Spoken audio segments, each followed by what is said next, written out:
हम अपनी मोहब्बत का इजहार इसलिए नहीं करते हैं क्योंकि हम उनके हाँ या ना सुनने से डरते हैं। अगर उन्होंने कह दिया हाँ तो खुशी के मारे मर जाएंगे, अगर उन्होंने कह दिया ना तो रो रो के मर जाएंगे।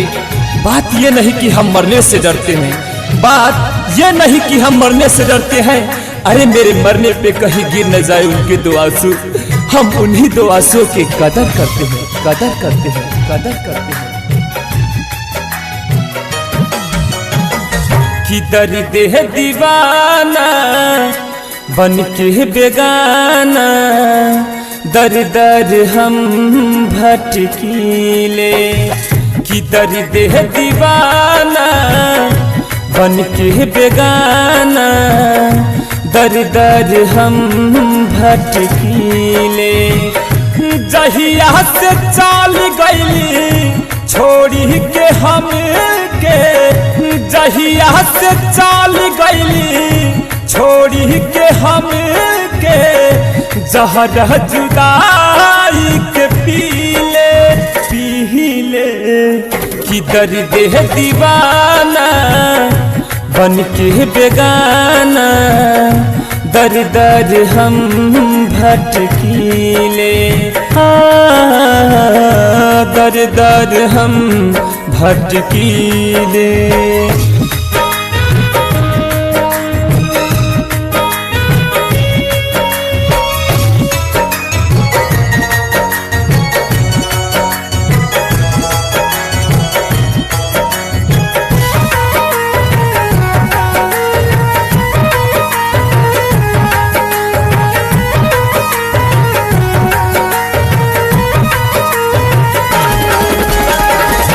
जल बिना मछली जैसे रहेल रानी, वैसे ही हमहू तोहरा बिना रहतानी।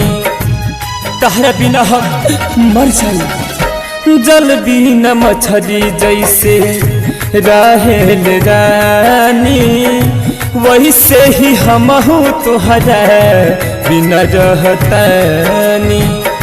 पपिहा परानी भइल तोहरे वियोग में, फाटल करे जहाबा के सीले सीले। कि दर्द है दीवाना बन के बेगाना, दर दर हम भटकीले। दर दर हम भटकीले।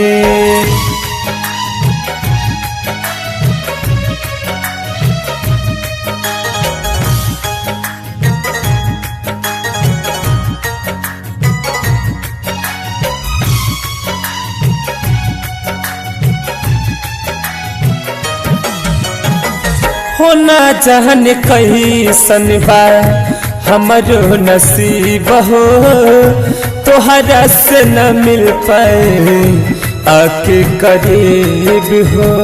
ए बेर सुना होना जहन कहीं सनबा हमारो नसीब हो, तोहरा से न मिल पाए आके करीब हो।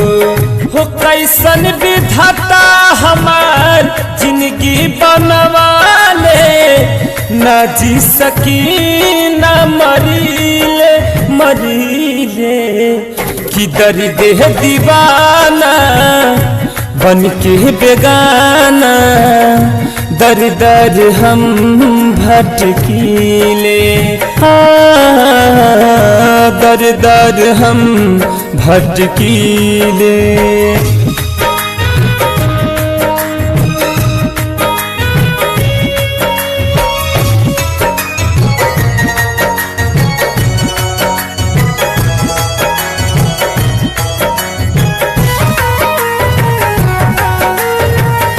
भाई बिरान सुनु हमार चैना, सावन के बदरी जैसे लागत नैना।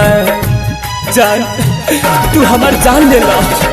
भाई बिरान सुनु हमार चैना, सावन के बदरी जैसे लागत नैना, तोहरा से दूरी अब सहे ना सहाई, आजा सतेंदर से मिले मिले कि दर्द है दीवाना बन के बेगाना, दर दर हम भटकीले,